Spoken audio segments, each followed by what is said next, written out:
membranes present in cytoplasm. These are present in eukaryotic cells. Endoplasmic reticulum जो है ये membranes का, ठीक है, ये मेम्ब्रेन्स का एक नेटवर्क होता है। जो भी मेम्ब्रेन यानी कि झिल्ली जो है उनका एक जाल होता है जो कि साइटोप्लाज्म में प्रेजेंट होता है और ये पाया जाता है यूकारियोटिक सेल्स में। यूकारियोटिक सेल्स यानी कि जब वेल डिफाइंड न्यूक्लियस होता है, ठीक है, उनमें ये पाया जाता है। आगे है ER is of two types. ER यानी कि एंडोप्लाज्मिक रेटिकुलम। एंडोप्लाज्मिक रेटिकुलम दो तरह का होता है, पीछे वाले पेज पर बता चुका हूं, SER और RER, ठीक है, फर्स्ट टाइप ये और सेकंड टाइप ये। SER का मतलब क्या होगा, स्मूथ एंडोप्लाज्मिक रेटिकुलम, ठीक है, और इसी तरह से RER का मतलब होगा रफ एंडोप्लाज्मिक रेटिकुलम। अब SER और RER इन दोनों रेटिकुलम्स में क्या डिफरेंस है और क्या कॉमन है, ये दोनों चीजें यहां पर लिखी गई हैं। SER यानी कि स्मूथ एंडोप्लाज्मिक रेटिकुलम क्या होता है, it is made up of tubules, it help in manufacturing of fat molecules, steroid, lipids, ribosomes are absent. जो स्मूथ एंडोप्लाज्मिक रेटिकुलम होता है ये ट्यूब्यूल्स से बना होता है। ट्यूबल्स क्या होते हैं, बिल्कुल पतली पतली नलियां, ठीक है, जैसे पाइप होती है इसी तरह से ट्यूबल्स होती हैं, लेकिन ये बहुत इनमें मतलब बहुत कम स्पेस होता है अंदर की तरफ, ठीक है। ये हेल्प करता है किस किस चीज के मैन्युफैक्चर यानी कि बनाने में, फैट मॉलिक्यूल्स के बनाने में, स्टीरॉइड्स के बनाने में और लिपिड्स के बनाने में SER हेल्प करता है। और SER में राइबोसोम्स जो है ये अब्सेंट होते हैं। अब राइबोसोम्स क्या होते हैं ये हम चैप्टर के लास्ट कॉन्सेप्ट है, ठीक है, राइबोसोम्स जो है ये चैप्टर का लास्ट कॉन्सेप्ट है। वैसे बता देता हूं, राइबोसोम्स जो है वो वहां पर प्रोटीन मैन्युफैक्चर होता है, ठीक है, जो भी सेल को प्रोटीन चाहिए होता है वो सभी प्रोटीन जो है वो राइबोसोम्स में ही बनता है, ठीक है, मेन फंक्शन होता है इसका ये। अब आते हैं RER यानी कि रफ एंडोप्लाज्मिक रेटिकुलम पर। इसमें दिया है it is made up of vessels, help in manufacturing of proteins and contain ribosomes on its surface. RER यानी कि रफ एंडोप्लाज्मिक रेटिकुलम जो है ये वेसल से बना होता है। ये इसका मतलब ये हेल्प करता है प्रोटीन के मैन्युफैक्चर में, ठीक है, प्रोटीन बनाने में ये हेल्प करता है और इसमें राइबोसोम्स होते हैं, ठीक है। जो भी ये RER है इसके सरफेस पर राइबोसोम्स होते हैं। स्मूथ एंडोप्लाज्मिक रेटिकुलम में राइबोसोम्स नहीं होते हैं, RER यानी कि रफ एंडोप्लाज्मिक रेटिकुलम में राइबोसोम्स होते हैं, ठीक है। और राइबोसोम्स कहां पर होते हैं, RER के सरफेस पर यानी कि सतह पर, ठीक है। अब है फंक्शंस ऑफ ER के फंक्शंस यानी कि कार्य, जो भी एंडोप्लाज्मिक रेटिकुलम है वो क्या कार्य करता है सेल में। सो फर्स्ट पॉइंट दिया है इसमें, transport material between cytoplasm and nucleus. सबसे पहला और मुख्य काम क्या है एंडोप्लाज्मिक रेटिकुलम का, ये कोई भी मटेरियल या फिर कोई भी सब्सटेंस है साइटोप्लाज्म से न्यूक्लियस में या फिर न्यूक्लियस से साइटोप्लाज्म में पहुंचाता है, ठीक है, ट्रांसपोर्ट करता है किसी भी तरह के मटेरियल या सब्सटेंस को। सेकंड है it provide space for biochemical activities. Endoplasmic reticulum में बहुत सारी बायोकेमिकल एक्टिविटीज होती हैं। बायोकेमिकल एक्टिविटीज यानी कि केमिकल रिएक्शंस, ठीक है, बहुत सारे केमिकल रिएक्शंस जो है वो एंडोप्लाज्मिक रेटिकुलम में ही होते हैं। आगे है it help in synthesize of fats, steroids, cholesterol. Endoplasmic reticulum में क्या क्या चीजें बनती हैं या क्या क्या चीजें इससे मतलब एंडोप्लाज्मिक रेटिकुलम से क्या क्या चीजें उत्पन्न होती हैं, फैट्स हो गए, स्टीरॉइड्स हो गए और ये सारी चीजें एंडोप्लाज्मिक रेटिकुलम में ही बनती हैं, ठीक है। एक और पॉइंट है इसमें, it help in detoxification of poisonous product. Most important point है ये है, ये क्या कह रहा है कि जो भी पॉइजनस प्रोडक्ट्स होते हैं, पॉइजनस प्रोडक्ट यानी कि जो सेल को नुकसान पहुंचाने वाले प्रोडक्ट्स हैं, ठीक है, जो सेल को डैमेज कर सकते हैं, उनका ये डिटॉक्सिफिकेशन कर देता है, यानी कि उन्हें सिंपल प्रोटीन्स में चेंज कर देता है, सिंपल सब्सटेंसेस में चेंज कर देता है। जो भी जहरीले तत्व होते हैं सेल के अंदर उनको सिंपल सब्सटेंसेस में चेंज कर देता है, ठीक है। आगे 2-3 लाइन्स और दी गई हैं, इनको भी समझ लेते हैं। Some of the protein and lipids help in building cell membrane and this process is known as membrane biogenesis। जो भी ER स्मूथ एंडोप्लाज्मिक रेटिकुलम या फिर रफ एंडोप्लाज्मिक रेटिकुलम में जो भी प्रोटीन्स या लिपिड्स बनते हैं उनकी मदद से जो है मेम्ब्रेन बनती है, ठीक है, सेल मेम्ब्रेन, जो आउटर मेम्ब्रेन होती है, प्लाज्मा मेम्ब्रेन जिसे कहा जाता है, वो बनती है और इसी प्रोसेस को कहा जाता है मेम्ब्रेन बायोजेनेसिस, ठीक है। यानी कि जो मेम्ब्रेन है वो मजबूत रहती है किसकी वजह से, एंडोप्लाज्मिक रेटिकुलम की वजह से। आगे है protein also send to various places in cell depending on need.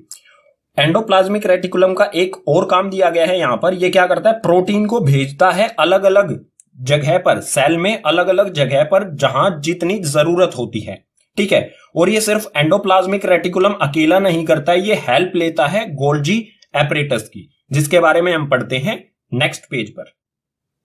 Cell का सेकंड ऑर्गेनल है गोल्जी एपरेटस। गोल्जी एपरेटस को गोल्जी कॉम्प्लेक्स भी कहा जाता है और ये नाम इनकी खोज करने वाले कैमिलियो गोल्जी के नाम पर ही पड़ा है, ठीक है।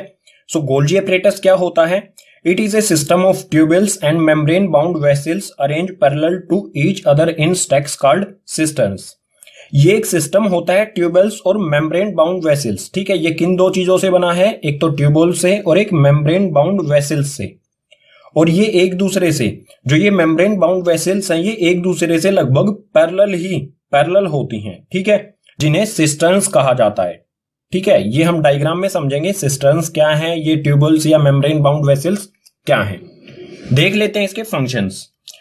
जो गोल्जी एपरेटस है, इसके क्या क्या कार्य होते हैं। तो फर्स्ट है इसमें lipids and protein synthesized in ER are packed at Golgi complex.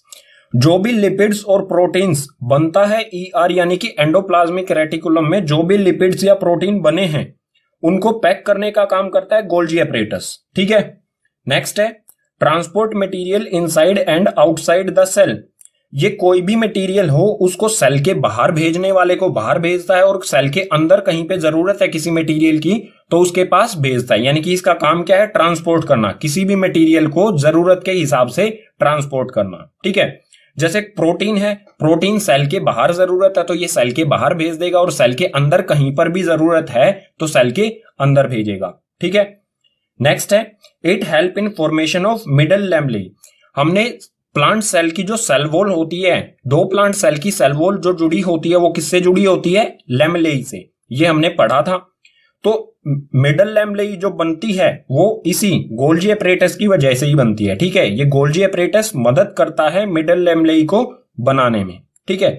अब जो भी एंडोप्लाज्मिक रेटिकुलम है और गोल्जी एपरेटस हैं, ये किस तरह से काम करते हैं डायग्राम की मदद से समझ लेते हैं नेक्स्ट पेज पर। डायग्राम से समझते हैं जो ईआर यानी कि एंडोप्लाज्मिक रेटिकुलम है और जो गोल्जी एपरेटस है वो किस तरह से काम करते हैं, ठीक है। मान लीजिए ये एक सेल है, ठीक है, ये प्लाज्मा मेम्ब्रेन है किसी भी सेल की, उसमें ये न्यूक्लियस है जो रेड कलर का दिख रहा है आपको, और ये जो ब्लू कलर का दिख रहा है ये न्यूक्लियर मेम्ब्रेन है, ठीक। और न्यूक्लियर मेम्ब्रेन के बिल्कुल साथ में ही जुड़ा होता है एंडोप्लाज्मिक रेटिकुलम। ये आपको शेप दिख रही है, मैंने पीछे बनाया था कुछ इसी तरह की शेप, ठीक है। ये है एंडोप्लाज्मिक रेटिकुलम। इस पर ये जो येलो डॉट्स हैं, ये जो येलो डॉट्स आपको चिपके हुए दिखाई दे रहे हैं, ये हैं राइबोसोम्स, ठीक है। अब इसे देखते हैं। ये है गोल्जी एपरेटस। पीछे बताया गया था कि इसमें वेसल्स होती हैं। वेसल्स क्या है? ये जो पैरेलल सी आपको लाइन दिख रही है ये है वेसल्स, ठीक है। अब ये कुछ इस तरह की अरेंजमेंट बनाती हैं जिसे कहा जाता है सिस्टर्न्स, ठीक है। ये आपको एक दिख रही है, एक अरेंजमेंट जो दिख रही है आपको, इसे कहा जाएगा सिस्टर्न्स। और बताया गया था कि ये ट्यूबल्स जो होते हैं ये गोल गोल, ठीक है, गोल गोल ट्यूबल्स होते हैं जो कि गोल्जी एपरेटस में लगातार बनते रहते हैं। आप यहां पर देखेंगे ये गोल गोल स्ट्रक्चर सा यहां पर दिखाई दे रहा है, इन्हें कहा जाएगा, ये धीरे धीरे इससे अलग हो जाएंगे और बन जाएंगे ट्यूबल्स, ठीक है। ये भी गोल्जी एपरेटस का ही एक पार्ट है। अब बात करते हैं प्रोटीन को एंडोप्लाज्मिक रेटिकुलम गोल्जी एपरेटस में भेजता है और गोल्जी एपरेटस सेल के बाहर या अंदर किस तरह से भेजता है। प्रोटीन बनता है राइबोसोम्स में, ठीक है। ये जो येलो डॉट्स हैं प्रोटीन इनमें बनता है। ये प्रोटीन जो बना है ये अंदर भेजेगा, ठीक है। राइबोसोम्स जो है ये एंडोप्लाज्मिक रेटिकुलम के अंदर भेज देगा यहां पर। उसके बाद एंडोप्लाज्मिक रेटिकुलम बॉल्स सी बना देगा इस तरह की। ये प्रोटीन्स हो गया, प्रोटीन है, ठीक है, प्रोटीन या फिर लिपिड्स। प्रोटीन जो है ये प्रोटीन गोल्जी एपरेटस की तरफ भेजेगा। गोल्जी एपरेटस में ये प्रोटीन जाने के बाद पैक होगा, ठीक है। जैसे कोई गिफ्ट पैक होता है बिल्कुल उसी तरह से गोल्जी एपरेटस में जाके प्रोटीन जो है वो पैक हो जाएगा। और पैक होने के बाद क्या किया जाएगा प्रोटीन का?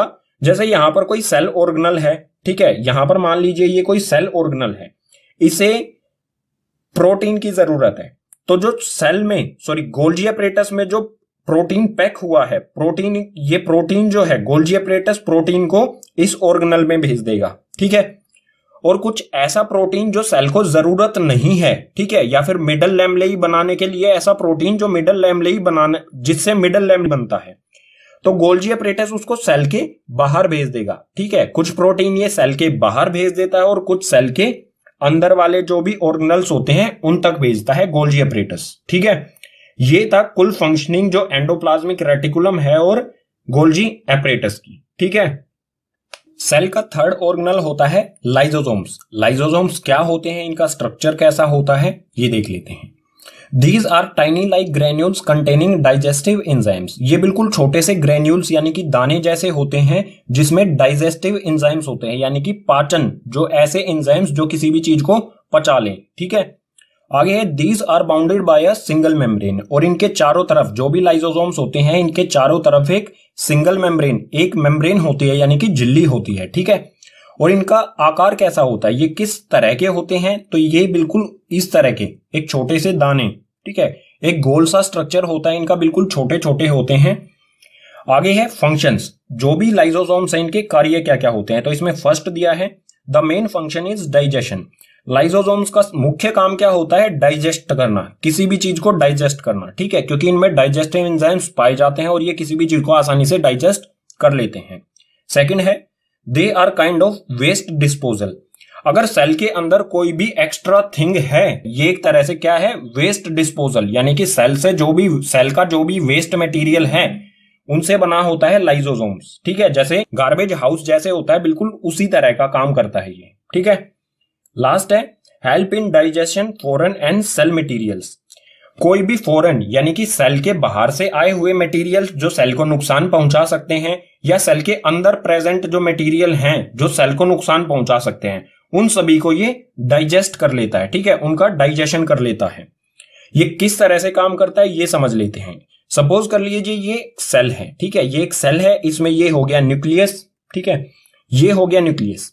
मान लीजिए ये लाइसोसोम्स है, ठीक है, एक और मैंने यहां पर सर्कल बनाया है, ये हो गया लाइसोसोम।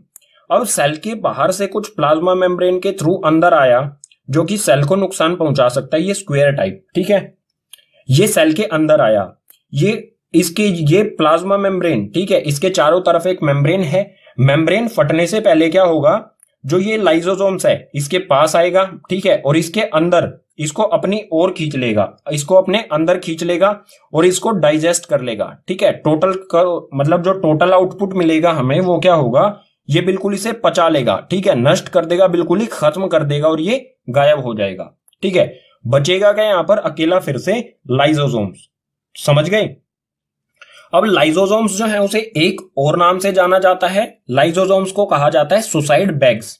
ये क्यों कहा जाता है ये आपको बताना है मुझे। सो क्वेश्चन फॉर यू, आपके लिए क्वेश्चन है, why lysosomes are called suicide bags. Lysosomes को सुसाइड बैग्स क्यों कहा जाता है, कमेंट बॉक्स सेक्शन में इसका आंसर दीजिए। अगर आपको आंसर नहीं आता है तो कोई बात नहीं है, ऐसे और भी इंपॉर्टेंट क्वेश्चंस जो है वो पार्ट 2 में इंक्लूड किए गए हैं, लिंक उसका डिस्क्रिप्शन बॉक्स में दिया गया है। फर्स्ट पार्ट कंप्लीट करने के बाद सेकंड पार्ट को भी जरूर देखें, ठीक है।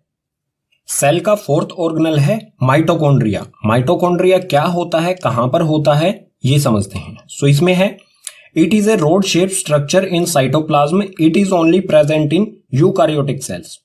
जो माइटोकॉन्ड्रिया है इसकी जो शेप होती है वो होती है रोड की तरह, ठीक है, और ये साइटोप्लाज्म में प्रेजेंट होता है। और कौन से सेल्स में, सिर्फ यूकारियोटिक सेल्स में ये प्रेजेंट होता है, ठीक है।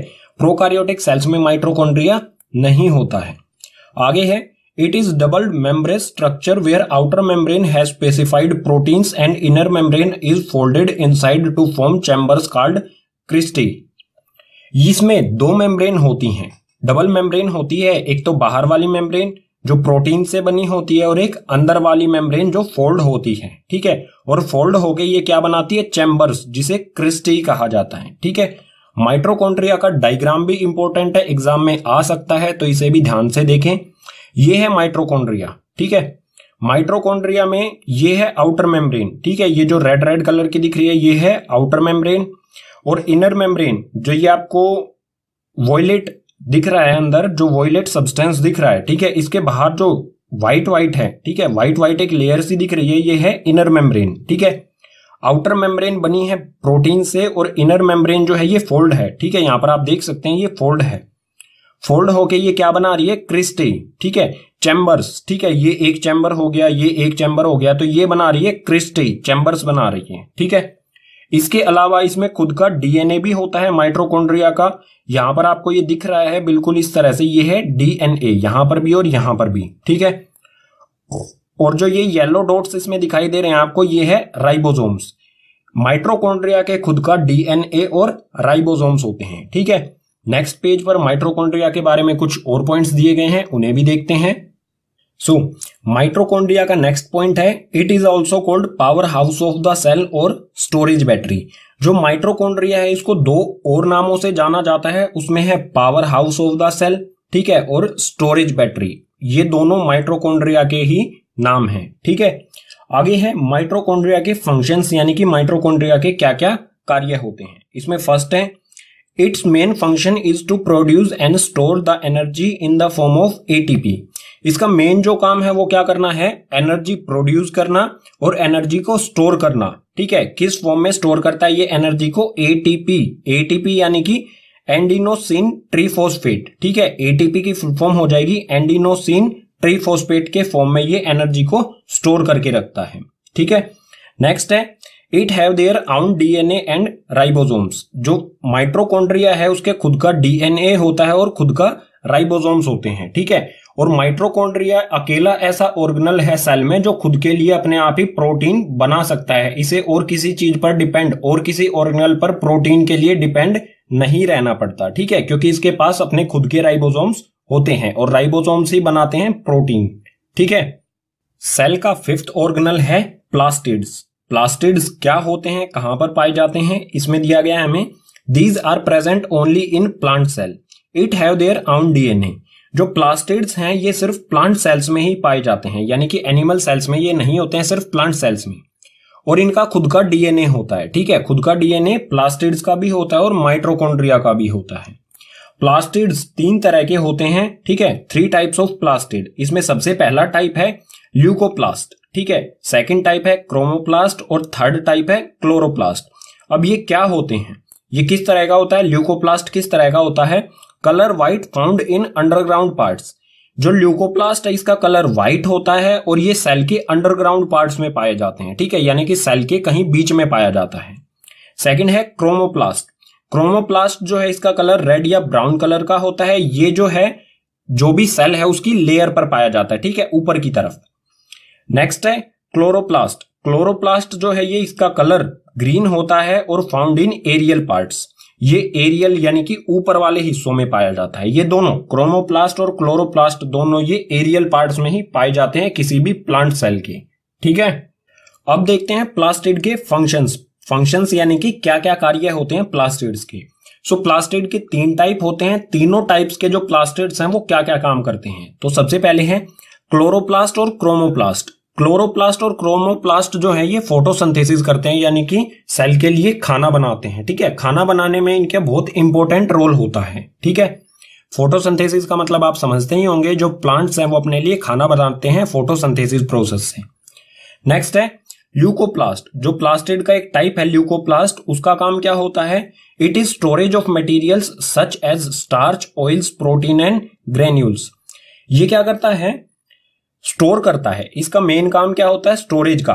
किसी भी मटेरियल को स्टोर करता है, जैसे कि स्टार्च को स्टोर करना हो गया, ऑयल्स को स्टोर करना होगा, या फिर प्रोटीन ग्रेन्यूल्स यानी कि प्रोटीन के दाने छोटे छोटे, उनको स्टोर करता है ल्यूकोप्लास्ट, ठीक है। ये हो गए प्लास्टिड्स के कार्य।